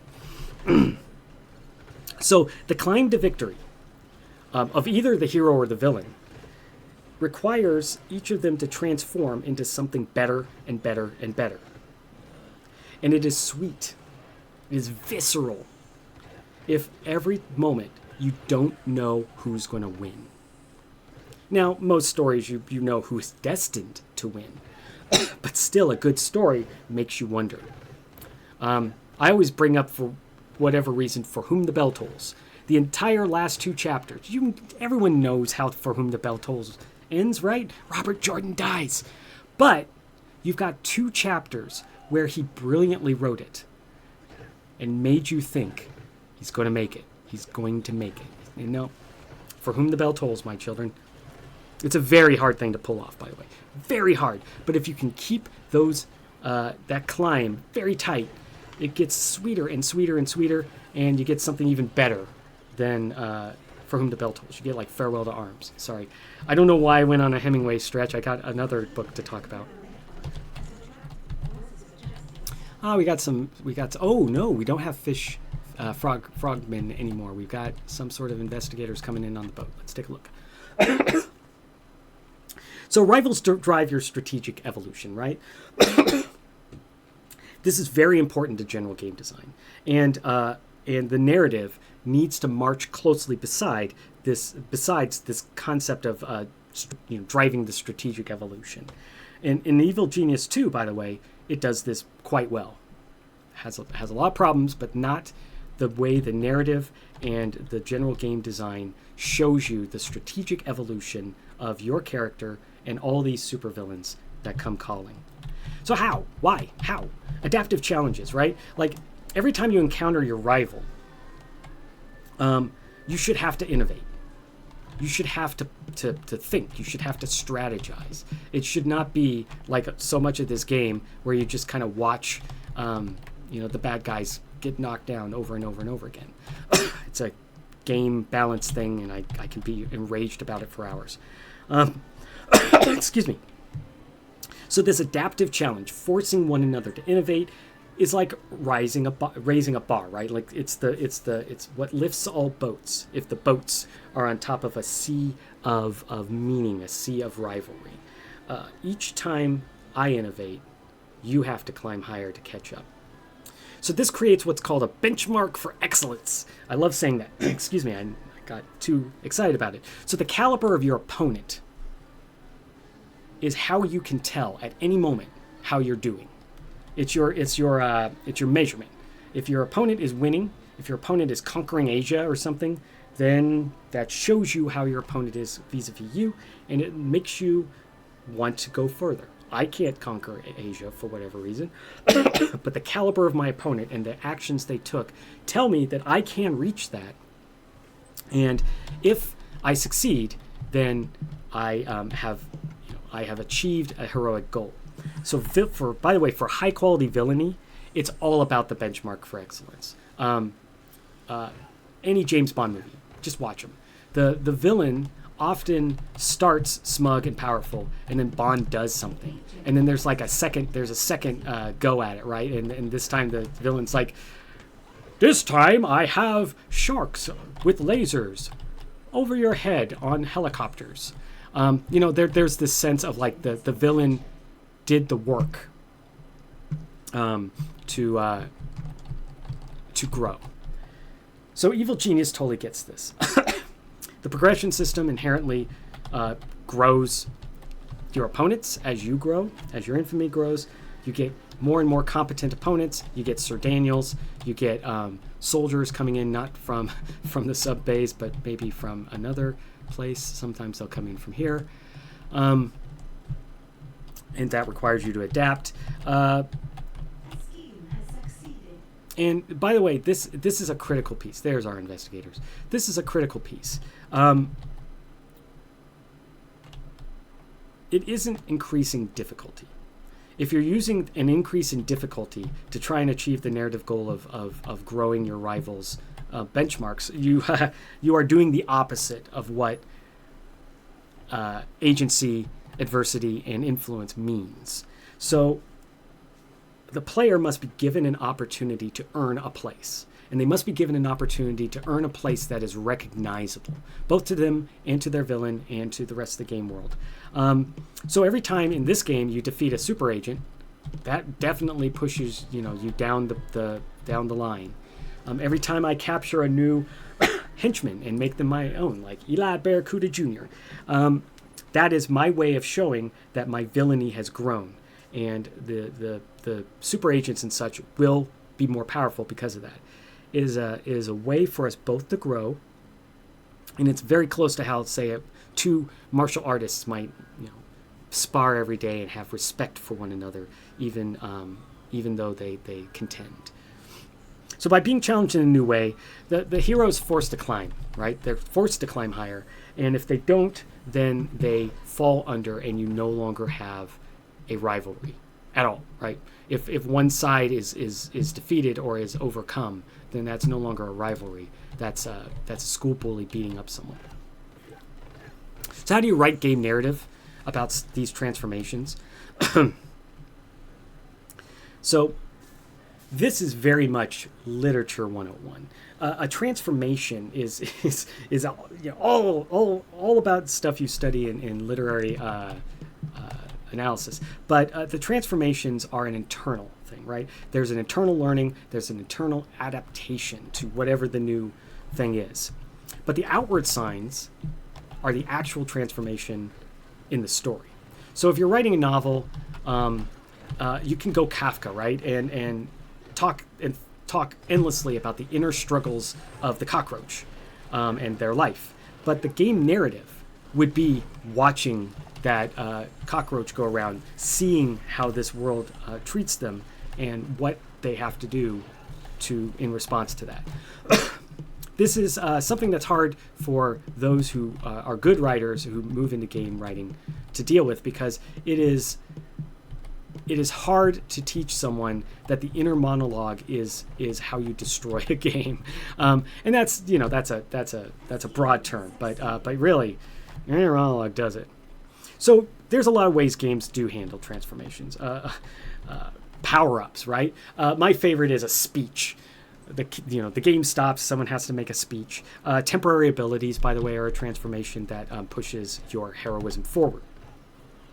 A truly great narrative requires a great villain, though, to sharpen that against. It is a villain is a whetstone for your hero, and vice versa. So the rival's worth is not just that they contend with you, but it's the change they force on you, on the world, on themselves. So remember the triangle: hero, villain, turf. So any rivalry begins and ends with the opposition of the turf. And it must be meaningful, must be earth-shaking, or else the two characters are just street thugs. So this gets into a very, very important concept in your narrative work. Very, very important concept in understanding how to show power and how to show influence to characters. Punching down versus punching up. If you are powerful and you punch down, like bullying a school child or scaring a mom on a run, you are not, you're a bully, right? Like, you're a tyrant. You're a monster. However, we get to see some trap work. So these folks, they put a disguise on, so my team can't tell that they're there, but of course we do. So they just survived the laser disco. I hate. Oh no, that's my guy. I always hate it when only one makes it through, and therefore only one gets the trap.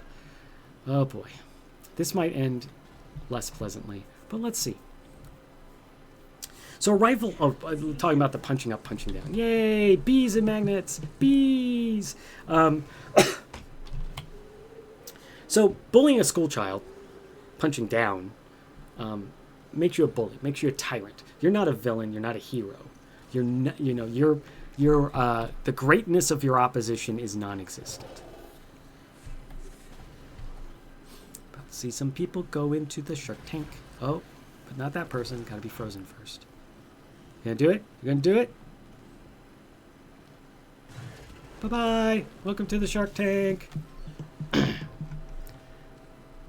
Half the fun of this game is watching them do traps.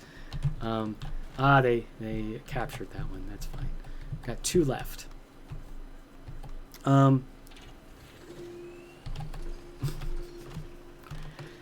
Normally they go into the Shark Tank. Pardon me. That was pretty darn funny. Okay. I pound on this over and over, but I'm going to pound on it again. A rival is not an obstacle. They are the other side of your hero's coin. Period. Full stop. If they're an obstacle, then they're an obstacle. It's a different storytelling thing. You're not really talking about rivalry in heroes and villains.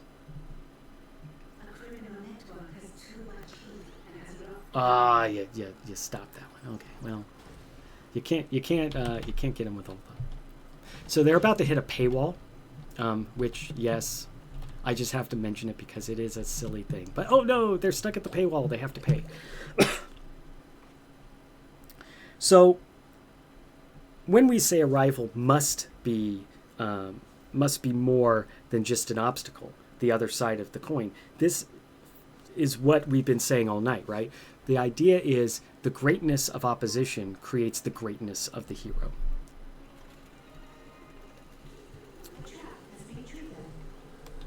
Bye. So right now they've suffered enough. They want to get out of there. They're going to try and escape. So I'm going to skip a whole section here. But I will mention a couple narrative twists that frequently happen in stories. One's dead. That frequently happen in rivalries between heroes and villains, villains and villains, or heroes and heroes. Big one, and this is TV's big trick, is an unexpected alliance, right?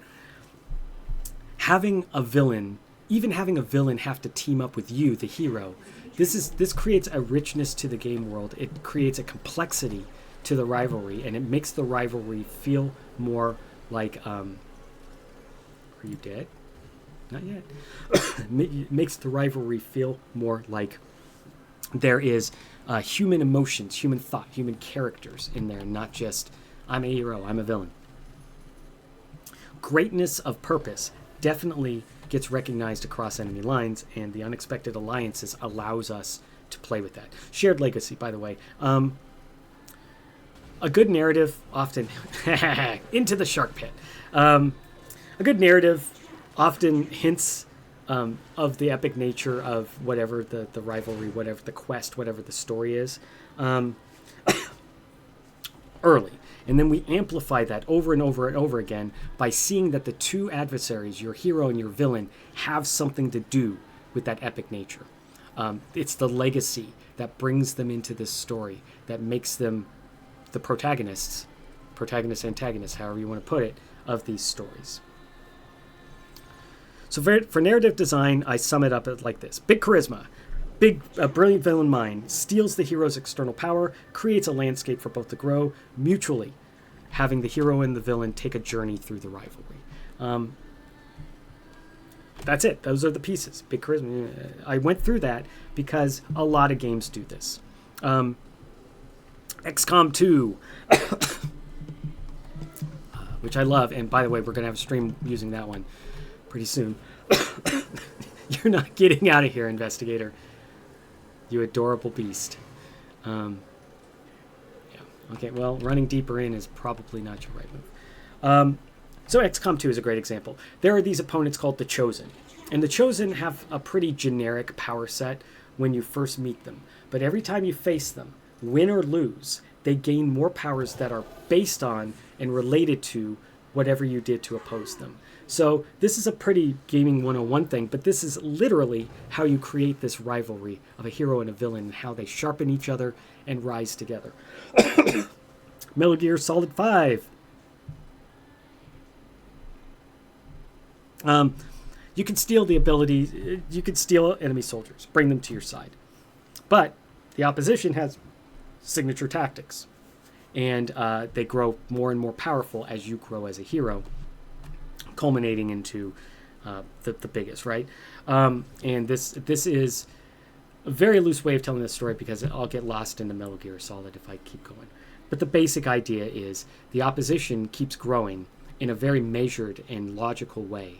You can interrupt that by your effect on the world, for instance, taking their soldiers. And this creates that crunchy, correct rivalry of almost equals. But the granddaddy of them all, and the one that everyone thinks about for this, is the Nemesis system in Shadow of Mordor and War. It is a copyrighted system, and so I'm not allowed to talk about it at all on the stream. Just kidding. That game has rival orc leaders, and they have unique abilities that each time you fight them, you have to adapt to. They're definitely, each one requires a different strategy, and when you face them, they will change. Period. If you run away, they will grow in a certain way. If you defeat them, they'll grow in a different way. But they always grow. They become bigger and more of what they were in the first place as your villain. And your job, of course, is to is to face them, grow with them, and eventually defeat them. And they are so defeatable once you have learned their secrets. Pardon me. That you can actually bring them to your side. This creates an unexpected alliance that no one would expect, and watching them attack their own side creates mass confusion, logically so. While, Sauron's orcs love to fight amongst themselves, this is kind of a different kettle of fish, and the game recognizes it, and that's the way that you show your mastery over this rivalry. Here's a game design question to ponder as we go to the next story.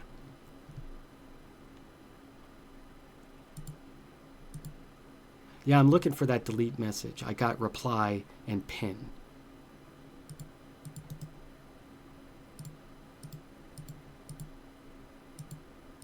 Yep.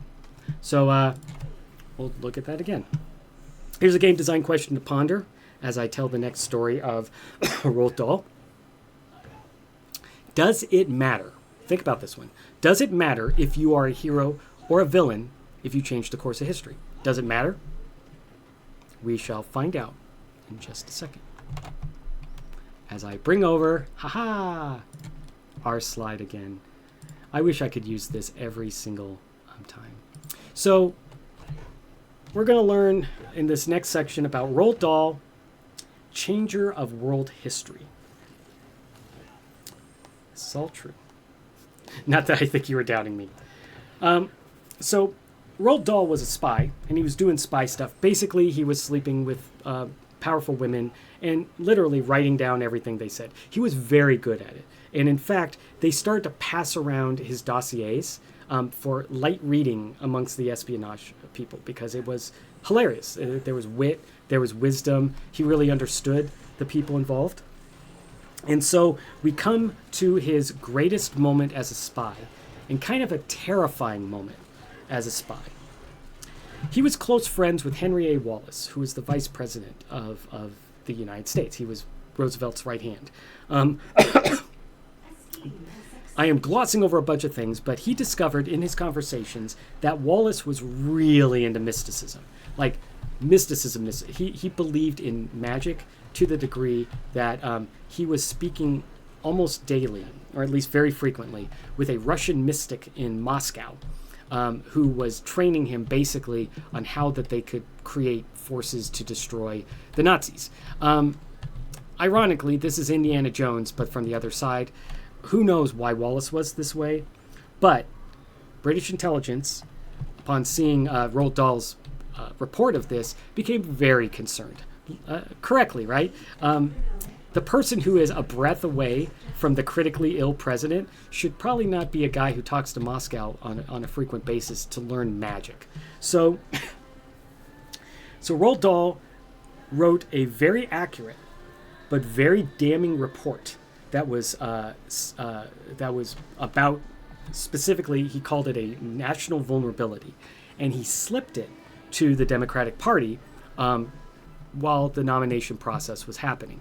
Now, if you read the history books, there is a whole list of reasons why Wallace was wanted, not wanted, but we do know for sure that the final decision was made by a group of the electors because they knew about this dossier that talked about him being, a magician. He changed the course of the Democratic Party. He changed the course of the war. He changed everything because Harry S. Truman was tapped, and he was an energetic guy. He'd had some fame, but this elevated him wildly above anything else. Wallace was supposed to be the vice president again. Truman comes in out of nowhere, and if you know anything about Harry Truman in history, was Dahl a hero? Was Dahl a villain? Questions. Did that mean that Roald Dahl actually enabled the atomic bombing of Japan? Because Truman did it, and a lot of other people would never have done it. Did we actually avoid having to raise demonic spirits to fight the Nazis? Maybe. Was Roald Dahl therefore responsible for kicking off the Cold War? Maybe. It's all worth pondering. But in the end, Roald Dahl was a spy, right? And he did his duties really, really well. And so we get to the last chapter of war hero and author Roald Dahl and the Congresswoman Claire Booth Luce. Buckle up for this one. It gets incredibly spicy. His job was to sleep with her to slow down the anti-British America First movement. And this person she really liked tall, powerful men. Perfect for pillow diplomacy. And so he should have asked the question, why was she instantly wanting to jump into bed with me? So Roald Dahl, this is all in the record, he was well known for sexual stamina and attentiveness to his lovers. That was part of why, A lot of powerful women had sex with him because I'm sure they talked. However, then he started an affair with Claire Booth Luce, who was more than his match there. He said that his body was being pushed to the limits, in his own words. He said that the sex life they were having was debilitating him worse than his wartime injuries from the plane crash. This is what he said. Finally, he wrote a letter to Intrepid, his Canadian superior, begging to be released from what he called bedroom duties with Luce because, quote, she was exhausting him through an excessively passionate sexual relationship. The reason why I tell this story, in addition to it being super spicy, is it humanizes, I think, all the characters in this kind of icky story. Congresswoman Luce, she led a storied and very distinguished and fascinating life. Dahl was definitely not her only dalliance. Dahl's work with Luce, as the BSC noted, did show a distinct change in the tenor of her anti-British works and less American first stridency. So, did he do his job, or did Luce do hers? Which one is the hero, and which one is the villain?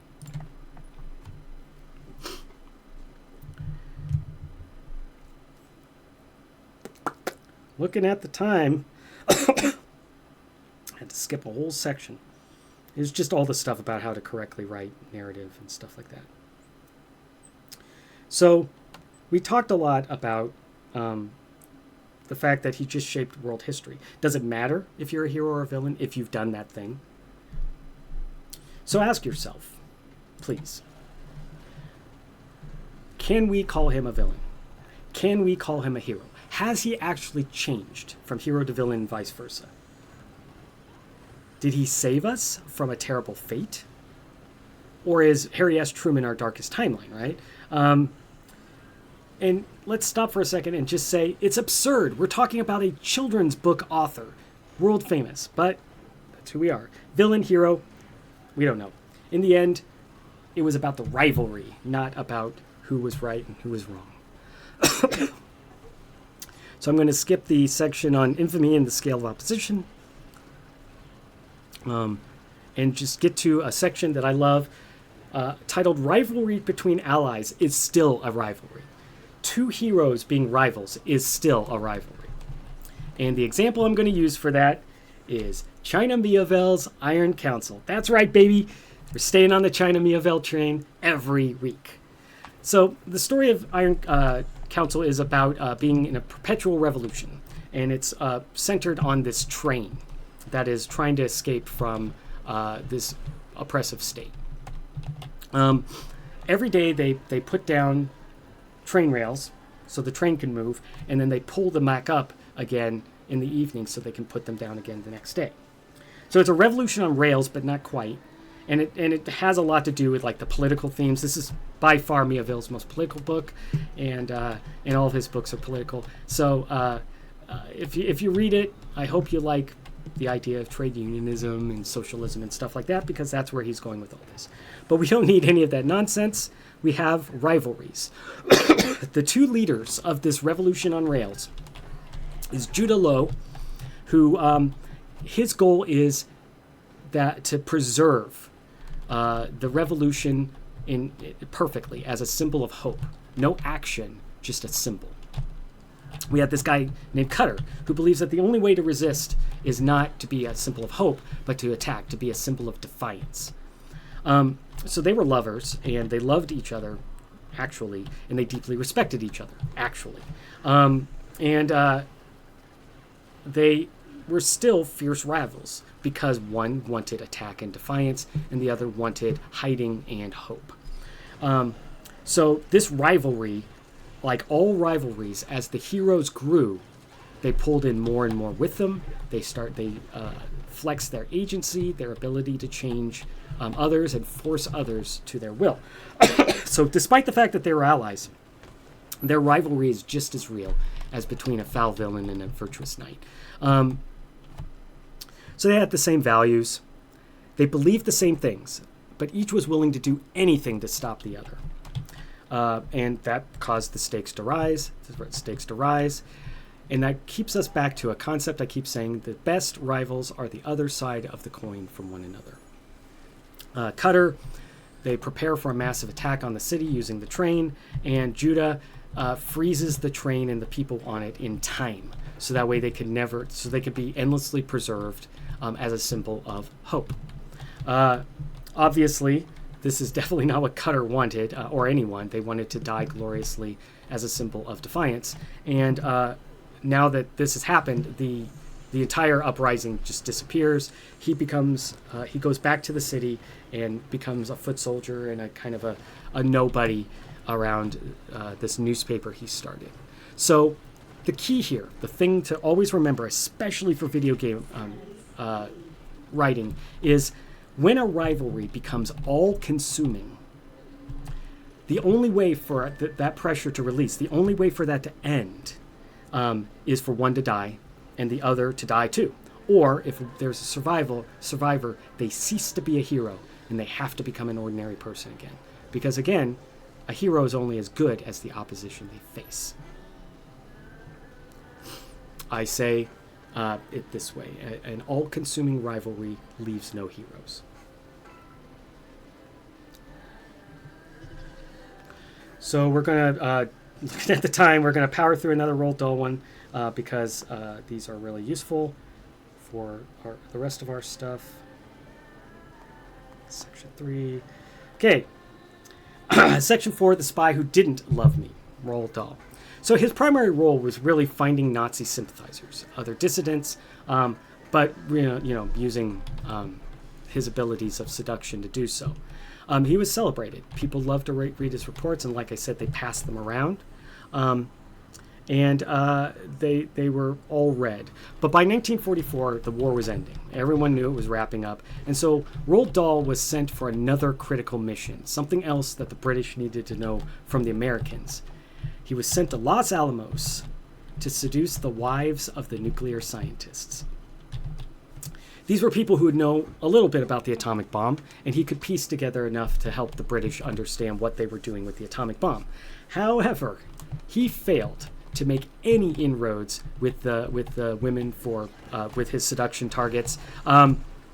So he was never able to gather any information. He was never able to seduce anyone. He was kind of a pest, to be honest, in Los Alamos. So they used him to route other agents into the area and removed him back to D.C., because while he could not seduce a scientist's wife, he definitely could seduce a congressperson. So they sent him back, and instead of trying to find out about the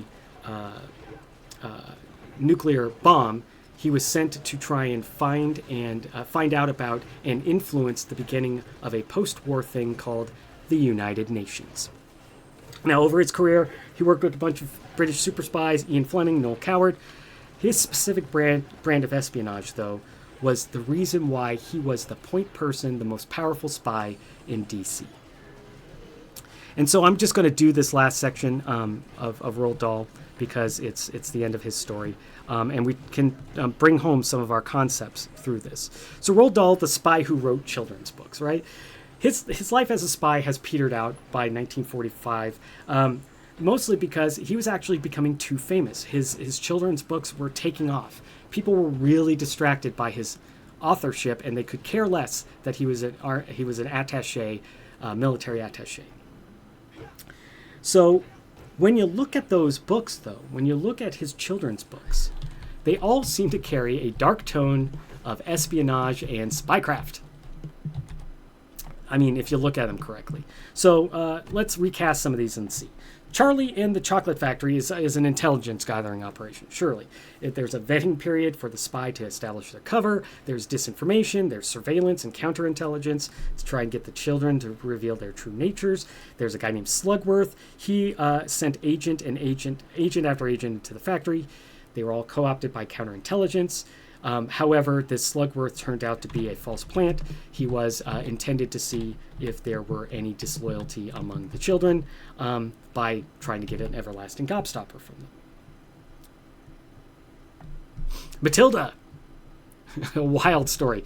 Kind of like a person at a cocktail party, trying to suss out power dynamics, trying to learn how to set up an effective secret resistance operation against a very oppressive regime. So she determined which tools she had available to make her play. And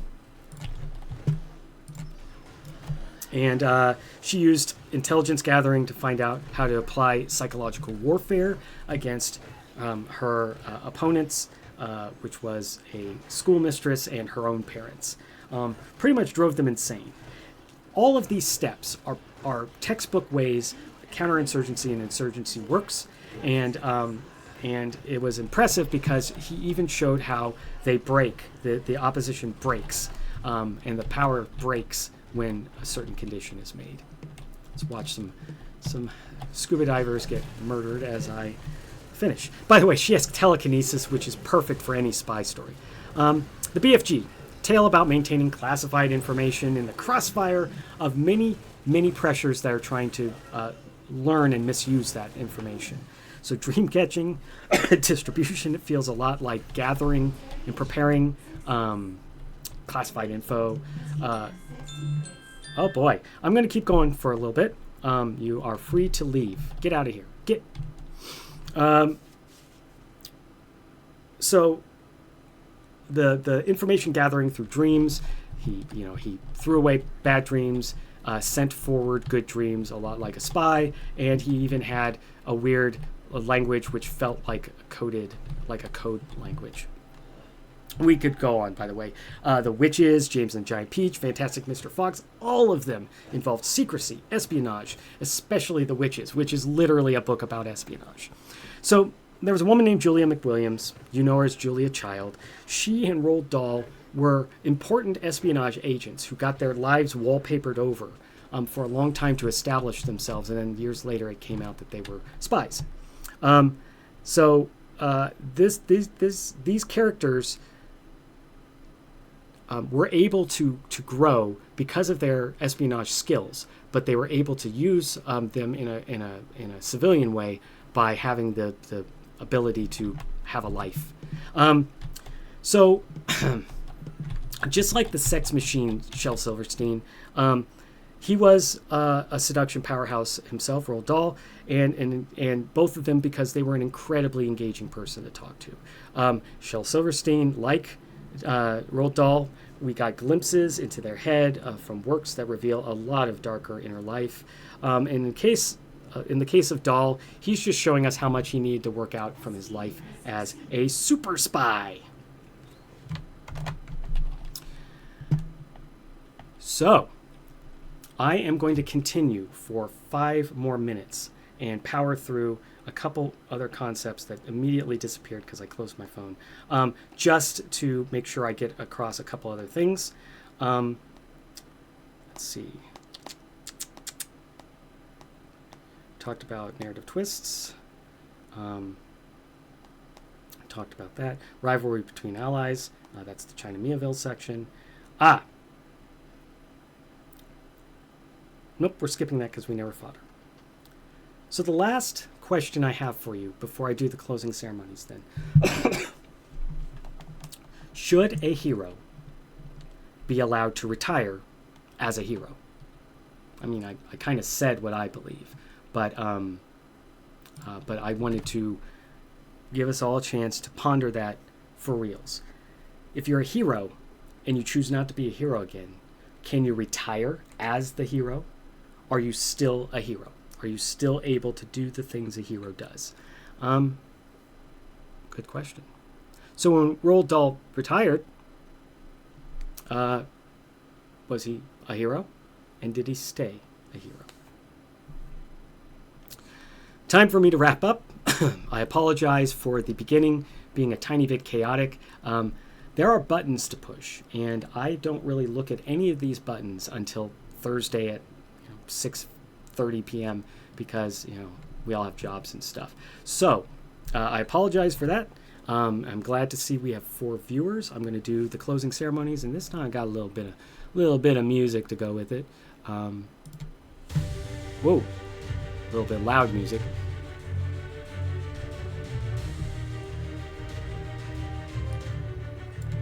I want to thank you all for coming tonight for our discussion of Rivals Are Heroes using Evil Genius 2 very loosely. I want to thank you for listening to the stories of Roald Dahl, China Miéville, and the concepts we learned about a hero being more than just a person who does things. It involves adversity, it involves agency, and it involves the ability to influence others. We learned that villains are not just villains, but they are actually heroes. And we learned that because two rivals come together, if one's a hero, the other one is a hero. They grow together. They rise together. Their benchmark is what the other one is doing.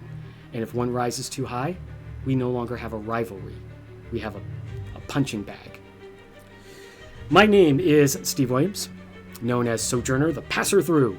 I work for PyTrap, and that's why you see me on this channel. I am the game designer for our game Forge Friends, which does not have nearly this dramatic music. Boy, I didn't say it all in time. I am the game designer for PyTrap. We are making a game called Forage Friends. Forage Friends is a game of deep relationships, gardening, crafting, and healthful walking. We ask you to walk every day, and that is a part of your game life and your ability to talk with the characters you love, etc. Take a look at us on our Discord, the Forage Friends Discord, wherever you get Discords.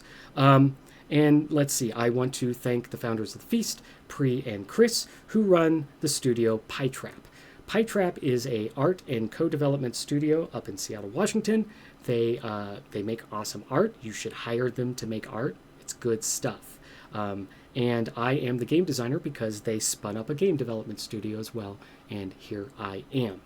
I will be here from 7 to 9 p.m. Pacific every Thursday, unless I can't figure out how to get the stream going. And I hope that you will come. Next week, it being Valentine's Day, we are going to be playing The Sims 4. And the topic is Love is Just a Number. Thank you all for coming. I'm going to hit the buttons and then boop it.